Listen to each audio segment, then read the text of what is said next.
This is Music, Notes, and More with your host, Jason Ginty. All right, here we go. Nirvana, Get in Utero. Black Sabbath, Get Paranoid. ZZ Top, Want to Go to Outer Space. John Lennon would have been 79. Prince gets booed off the stage. Aerosmith, Hate Philadelphia.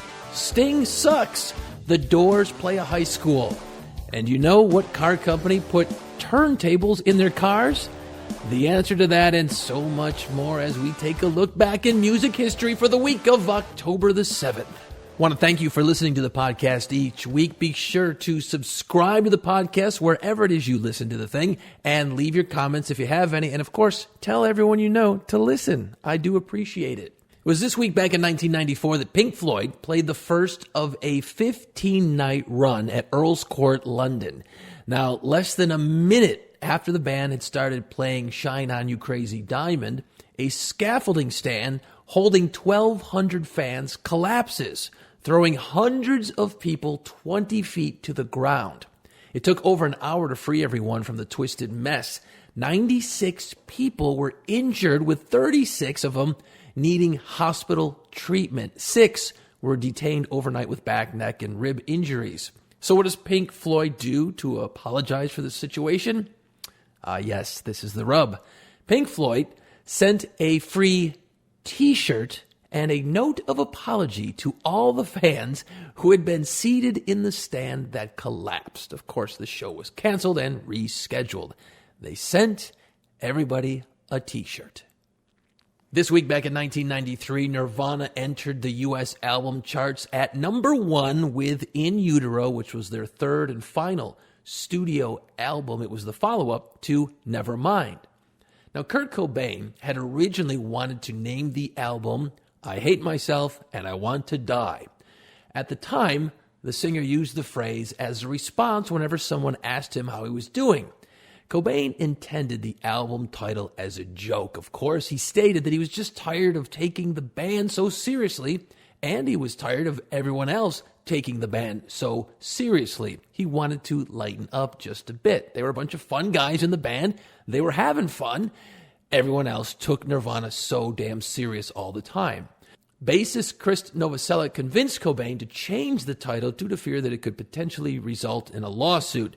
The band then considered using Verse, Chorus, Verse, a title taken from its song Verse, Chorus, Verse, and an earlier working title of Sappy, before eventually settling on In Utero. The final title was taken from a poem written by Courtney Love. In 1987, the 3 members of ZZ Top made advance bookings for seats on the very first passenger flight to the moon. They were in the middle of promotion for their new album at the time called Afterburner. It featured Rough Boy, Sleeping Bag. Good album. Now, the boys, they're kind of still waiting for confirmation of the trip, but they said if they ever do get to go to the moon on a passenger flight, they would certainly bring their instruments and play in the lounge on the spaceship during the journey. Now, would the guys in ZZ Top have to shave their beards to go into outer space? You never see astronauts with facial hair usually. So I looked it up. Is there rules about facial hair for astronauts? In fact, there isn't any rules about having facial hair. Most guys don't, because they're almost all ex-military, so they're clean-cut dudes. The guys in ZZ Top, if they do ever go to space, will not have to shave their beards. This week back in 1970, Black Sabbath were at number 1 on the chart with their second album called Paranoid. Chances are you've heard it before. It's awesome. Now, the album, which contains some of the band's best-known songs, including Iron Man, War Pigs, Paranoid, is now regarded as one of the classic heavy metal albums and is often cited as an influential album in the development, of course, of heavy metal music. There's a lot that goes into this album. The album's title track was written as an afterthought. Yeah, Paranoid was just a toss-away song. Drummer Bill Ward says that they didn't have enough songs for the album, so Tony Iommi just started playing the guitar lick, and that was it. It took like 20 to 25 minutes from top to bottom to figure out the song. That's incredible, because that song is crazy awesome. War Pigs was originally intended to be called Walpurgis. It was then changed to War Pigs. later on. Geezer Butler says he wanted to write a song called Walpurgis, the satanic version of Christmas. I guess that's what that word means. He wanted to write it about the fact that Satan isn't a spiritual thing, it's warmongers. That's who the real Satanists are, all these people who are running the banks in the world and trying to get the working class to fight the wars for them. So Geezer and the band sent it off to the record company, and they said, no, we're not going to call it that. It's way too satanic. So Geezer Butler changed it to War Pigs. In his autobiography, I Am Ozzy, which is awesome, by the way, vocalist Ozzy Osbourne says, look, it was originally going to be called Walpurgis, which was like a term for black magic, wedding, or something.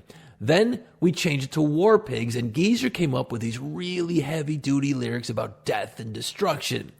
No wonder we never got any chicks at our gigs. Geezer just wasn't interested in your average I love you pop song. Geezer also liked to put a lot of topical stuff in the songs, like Vietnam references. He had his ear to the ground, Geezer did, and he knew a lot about pop culture at the time, and that's what went into a lot of Black Sabbath songs. Fairies Wear Boots off the album was written by Osbourne about a nasty encounter with a group of skinheads. Think of the song title. Now, according to Rolling Stone magazine, Sabbath ruled for bummed out kids in the 70s, man. And nearly every heavy metal and extreme rock band of the last 30 years and still going, including Metallica, Nirvana, the grunge scene, Slipknot, they all owe a debt of worship to Tony Iommi's crushing guitar riffs, Warden Butler's rhythm section, and Osbourne's agonized bray on tracks such as Paranoid, Iron Man, and War Pigs. Completely shifting musical gears, it was this week back in 1995 that Alanis Morissette went to number 1 on the U.S. album charts with her album Jagged Little Pill. She was just 21 at the time. You know the record. 6 singles, including You Oughta Know, Ironic, You Learn, Hand in My Pocket, Head Over Feet. It went on to become the biggest selling album ever by a female artist with sales of over 33 million copies. Alanis Morissette met producer Glenn Ballard when she was just 19, and they had an instant connection and began co-writing and experimenting with sounds. Now, Jagged Little Pill was nominated for 9 Grammy Awards. She won 5, including Album of the Year, making Morissette the youngest artist in history to win that honor, a record she held until 2010 when Taylor Swift won the prize for her album Fearless. The album's first single, called You Oughta Know, contained guitar, which was played by Dave Navarro. You know him from Jane's Addiction and, of course, his stint in the Red Hot Chili Peppers. Playing bass on that song for Alanis Morissette was Flea from the Red Hot Chili Peppers. Yeah, now you've got instant cool, right? Navarro and Flea kind of messed around in the studio for a while, and they pulled together a song, the music for it, a lot like a remix. They basically jammed until they found something they were both happy with. They played it for Alanis, and she's like, that's cool with me. Taylor Hawkins, he is now the drummer for the Foo Fighters. You can see him smashing the drums in the video for You Oughta Know. That was her touring drummer as well. She put together a hell of a band. Now, the album was expected to only sell just enough copies for Morissette to make her next album. But this is the power of radio. You see, the situation changed very quickly when K-Rock FM in Los Angeles, the modern rock station out there, began playing You Oughta Know. Now remember, this is 95, 96, right? So you've got this invasion of all this heavy grunge music, and the radio station just had this kind of heavy, dark feel to them all the time because all the music was heavy and dark. That grunge stuff, kind of miserable when you start putting Alice in Chains and Soundgarden together, right? So K-Rock was smart. They're like, hey, this song rocks. The lyrics are brutal. Let's give it a rip. So they did. It took off like crazy. It instantly garnered attention for the scathing, explicit lyrics. Go down on you in a theater. Ring a bell? Right. And a subsequent video went into heavy rotation on MTV. Well, everyone copies everyone, so all the alternative stations around the country started playing You Oughta Know. In fact, I was on a radio station in Buffalo, New York called The Edge at the time, and they're like, here's this girl with this song called You Oughta Know, and I'm like, we're going to play a girl on the radio? Because back then it was all about dudes. We played it and we're like, whoa, this girl's pissed off. This is awesome. And of course, it became a monster.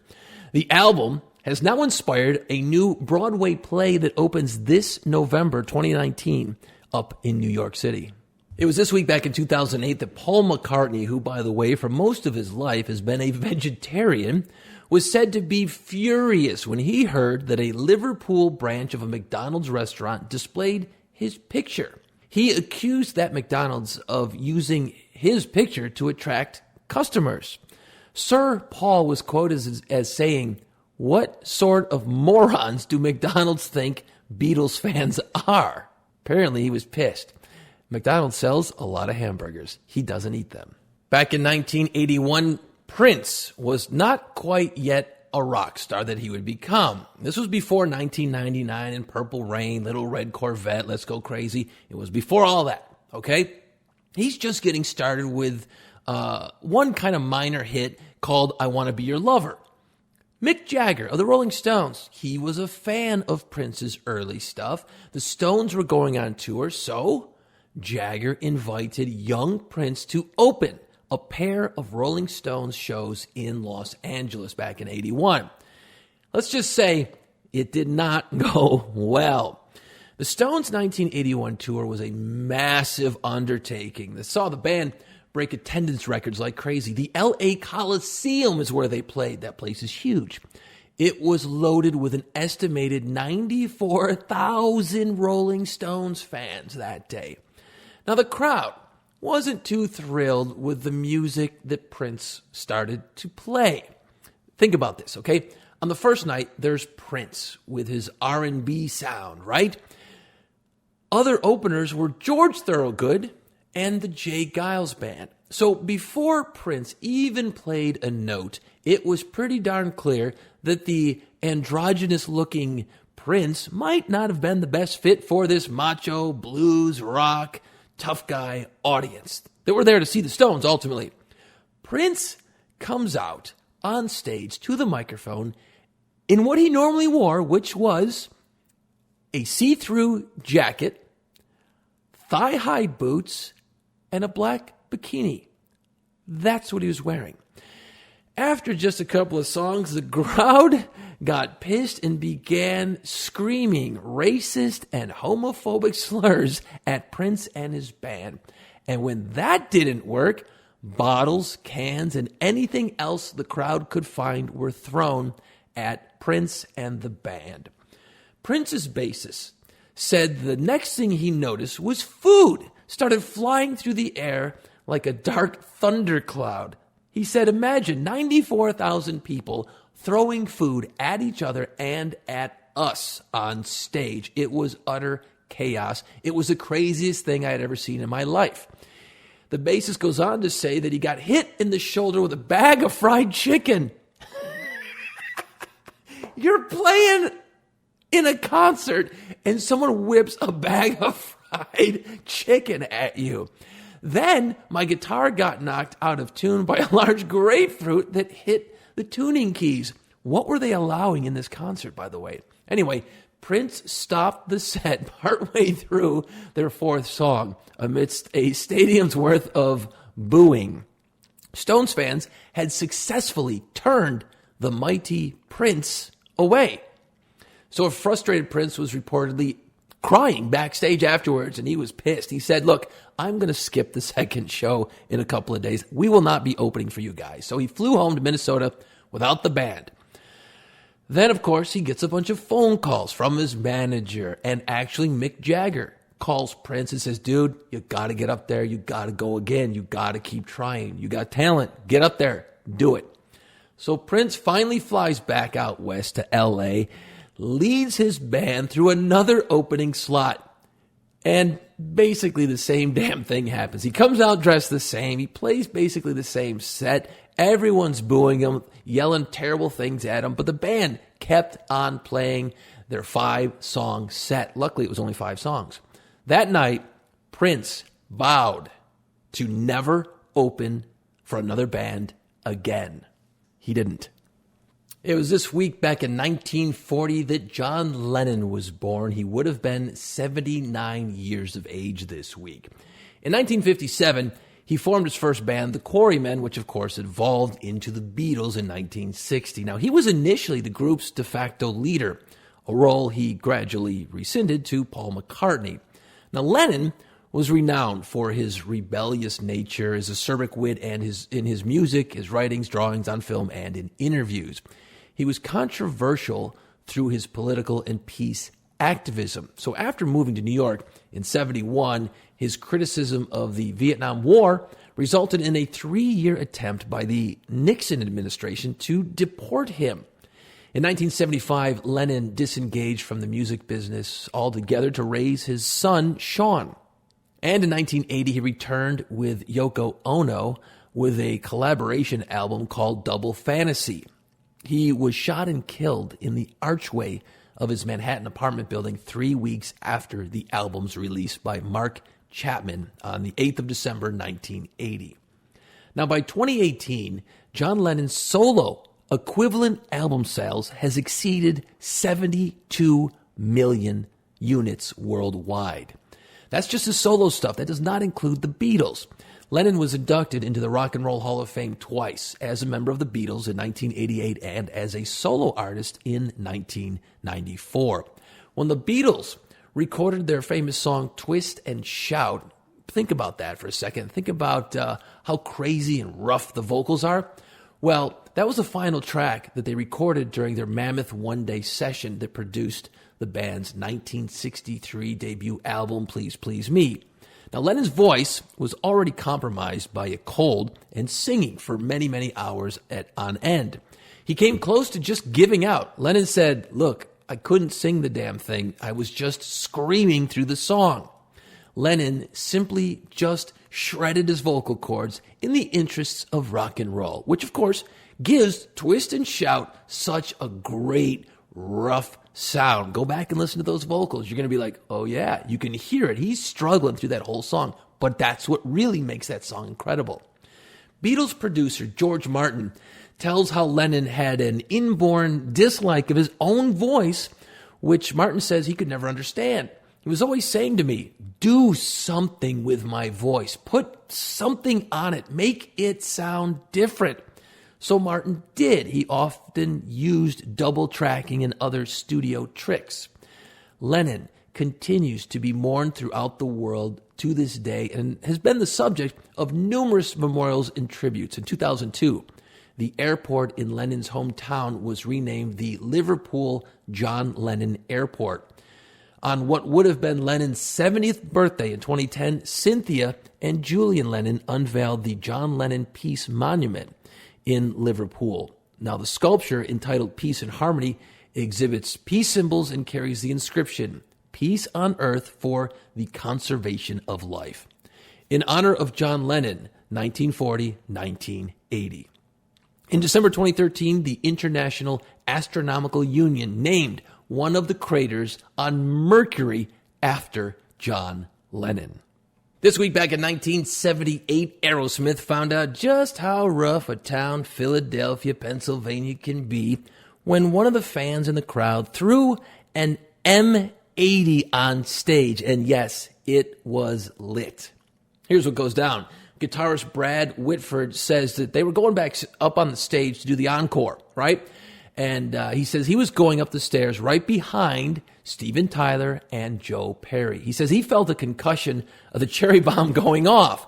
Steven Tyler immediately covered his face, and there was blood shooting up out of Joe's arm, literally. So pretty quickly, we got ourselves to the emergency room. The incident reportedly burned Steven Tyler's cornea in his eye, and it ruptured an artery in Perry's hand and forced the band off the road for quite a while. Understandably angry, the guys in Aerosmith declined offers to return to the city of brotherly love for quite a while. Now, eventually, of course, Aerosmith did return to the scene of the crime. A little more than a year later, Steven Tyler was once again on stage in Philadelphia, and he was once again injured on stage in Philadelphia. 5 songs into a sold-out show, somebody threw a beer bottle from the balcony. It hit the stage dead center right in front of the monitor and exploded, sending shards of glass into Steven Tyler's face. Some of the glass went right through his mouth. That's it. Backstage, Steven Tyler is holding a towel to his bloody face, and he wants to go back out and continues the show. Well, the band has a vote, and the vote was 4-1 against. And 2 minutes later, Aerosmith were in limos and out the door. I'm sure they've played Philadelphia again since then, and I'm sure they get a little nervous each time. This week back in 2007, Sting topped the list of worst lyricists ever. Yeah, apparently someone made this list. Anyway, he was number 1 on the list of worst lyricists ever for such alleged sins as name-dropping Russian novelist Vladimir Nabokov. In the Police song, Don't Stand So Close to Me, he also quoted a Volvo bumper sticker, if you love someone, set them free. And he borrowed a lot of works from Chaucer, St. Augustine, and Shakespeare. Now, the survey in Blender magazine of worst lyricists ever placed Rush drummer Neil Peart at number 2, Creed frontman Scott Stapp at number 3, and Oasis guitarist Noel Gallagher at number 4, saying that Gallagher seemed incapable of following a metaphor through a single line, let alone a whole verse. Hey, look, words can be hard. Back in 1967 this week, The Doors appeared at Danbury High School, Danbury, Connecticut. Now, before the group came on stage, an announcer told the audience, do not leave your seats during the performance or you would be escorted out of the venue. There was also a beauty pageant just prior to the Doors coming on stage. Here's what happens. You see, the Doors had been booked the previous spring of 67 to open up fall weekend at Western Connecticut State University in Danbury, Connecticut. Okay? Then their debut album blows up huge and Light My Fire becomes a major hit. Well, by October, everyone knew who the Doors were. The band's sudden success had turned the Danbury booking into a major coup for the Western Connecticut organizers. But a huge problem arose. The college auditorium where the Doors were supposed to perform was undergoing weeks of renovations and was no longer available for use. In a last-minute switch, the concert was moved to nearby Danbury High School, where the auditorium was just large enough to accommodate the crowd, which was about 2,000 people. This was the Doors, and they were on a hot streak. They were playing all over the country. They're playing a high school auditorium, and they had to follow a beauty pageant. The pageant finishes up. They put the crown on the girl. Here come the Doors. This week back in 1997, John Denver was killed when the handmade experimental airplane he was flying ran out of gas and crashed off the coast of Monterey Bay, California. He was 53 years old at the time. Now, he had scored like 15 songs on the top 40 chart, including Rocky Mountain High, Take Me Home, Country Roads. Yeah, he was an avid pilot and was flying an experimental airplane when it ran out of gas, and John Denver was dead at 53. Back in 1955, the Chrysler Corporation launched high-fidelity record players for their 1956 lineup of cars. Now, the unit, the turntable in a car measured about 4 inches high and about a foot wide and was mounted under the dashboard. Can you imagine? The 7-inch discs spun at 16 2/3 RPMs and required almost 3 times the number of grooves per inch as a LP. The players were discontinued in 1961. I don't know how potholes were in 1955, but I imagine you didn't get a full listen to a full song driving around very often. But man, how cool would it be to find one of these units today and what they must be worth? It was this week back in 1978 that while he was living at the Chelsea Hotel in New York City, Sex Pistols bassist Sid Vicious called the police to say that someone had stabbed his girlfriend Nancy Spungen. Sid was arrested and charged with her murder and placed in the detox unit of a New York prison. Sid Vicious died of a heroin overdose before the case went to trial. Music Notes and More is a podcast that's written, produced, and hacked together by me, Jason Ginty. We release new episodes every single Friday, and I appreciate you listening. Be sure to leave your comments, questions, concerns, wherever it is you listen to this podcast. Please subscribe. That way, you're the first one to get to hear it. And be sure to follow me on Facebook, Twitter, and Instagram.